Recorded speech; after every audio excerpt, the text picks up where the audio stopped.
Good afternoon friends, মই আজি বনাবলৈ আছো ৰঙালাওৰ সৈতে মাছ আৰু মই এনেদৰে ৰঙালাওখিনি কাটি লৈছো সৰু সৰুকৈ যেহেতু বহুত ডাঙৰকৈ দিলে অলপ সিজিবলৈ সমস্যা হয় কাৰণে সৰু সৰুকৈ এনেকৈ মই কাটি লৈছো ৰঙালাও দুখৰ আৰু যেহেতু ধুনীয়াকৈ সবজিখন বনাব লাগিব দুপৰীয়াৰ সাজ সেইকাৰণে বনাই লৈছো এনেকৈ সৰু সৰুকৈ কাটিছো ৰঙালাওখিনি এপিস কৰি পেলাই কাটি লৈছো আৰু লগতে মই তৰকাৰী এখনো বনাই আছিলো তো এনেকৈ মই ৰঙালাওখিনি সবজিখিনি কাটিলো লগতে মই ইয়াৰ হয় আলু এটা দি দিছো মই এয়া মই ৰঙালাওখিনি এনেকৈ সৰু সৰুকৈ টুকুৰা কাটি ললো লগতে আলু আছিলে তাৰ পিছত মই তেলনি মাৰি ললো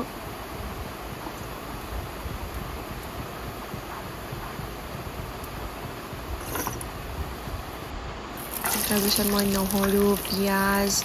তেজপাত পাঁচফোৰণ এনেকৈ দি দিছো এইখিনি মই প্ৰথমতে অলপমান ফ্ৰাই কৰি লম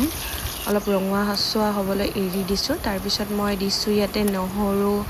আৰু আদা পেষ্ট বনাই আৰু মই সৰু সৰুকৈ জলকীয়া কাটি দিছো ইয়াতে সোৱাদ হ'বৰ বাবে একেবাৰে জ্বলা নিদিলেও ভাল নালাগে যেহেতু তো মই এইখিনি এতিয়া 5 মিনিট সময়লৈকে ভাজি লৈছো ৰঙা হ'বলৈ দিয়াৰ পিছত মই ইয়াতে এনেকৈ ৰঙালাও আলু এনেকৈ মই দি দিছো যেহেতু ৰঙালাও আৰু আলুখিনি মই বইল কৰি লোৱা নাই তো মই এনেকৈ ফ্ৰাই কৰি লৈছো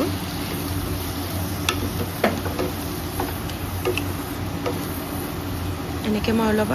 লাৰি ইয়াতে 5 মিনিট সময়ৰ কাৰণে মই ইটো ঢাকি দিছো আকৌ এতিয়া মই ইয়াতে হালধি গুড়া দিছো নিমখ দিলো সোৱাদ অনুসৰি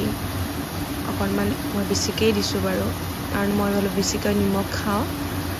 আৰু এয়া মই জিৰা গুড়ি দিলো লগতে মই অলপমান ধনিয়া গুড়িও দি দিছো বেছিকৈ সোৱাদ এটা আহিবৰ কাৰণে এনেকৈ মই এতিয়া মছলাখিনিৰ সৈতে ৰঙালাও আৰু আলুখিনি আৰু জলকীয়াৰে মই ভাজি লৈছো সবজিখিনি ধুনীয়াকৈ সিজিবৰ কাৰণে মই ইয়াতে অলপ সময় ঢাকি থৈছিলো 5 মিনিট সময়ৰ কাৰণে এনেকৈ মই ৰঙালাওখিনি অলপমান হেচি ভাঙি দিছো যাতে গ্ৰেভিটো ধুনীয়া হয় আপোনালোকে এইখিনি সিজি যোৱাৰ পিছত কৰিব পাৰিব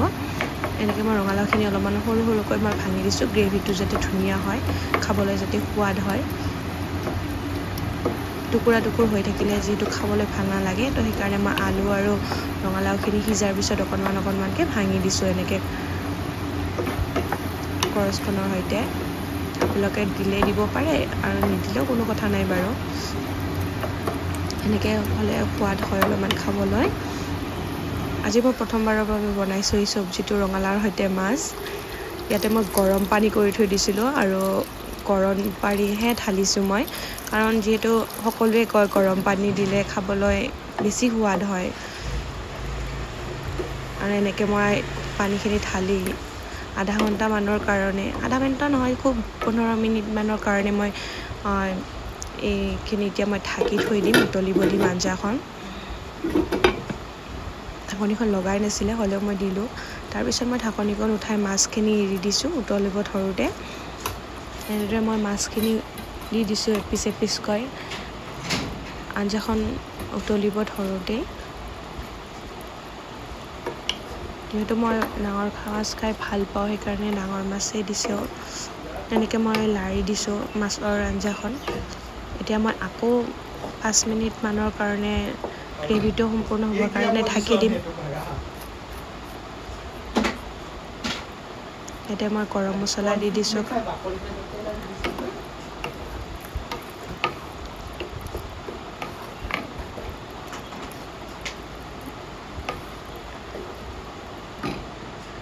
এয়া মোৰ ৰঙালাও আঞ্জা হৈ গ'ল ৰেডি আজি দুপৰীয়াৰ এসাঁজৰ বাবে ৰেডি হৈ গ'ল থেংক ইউ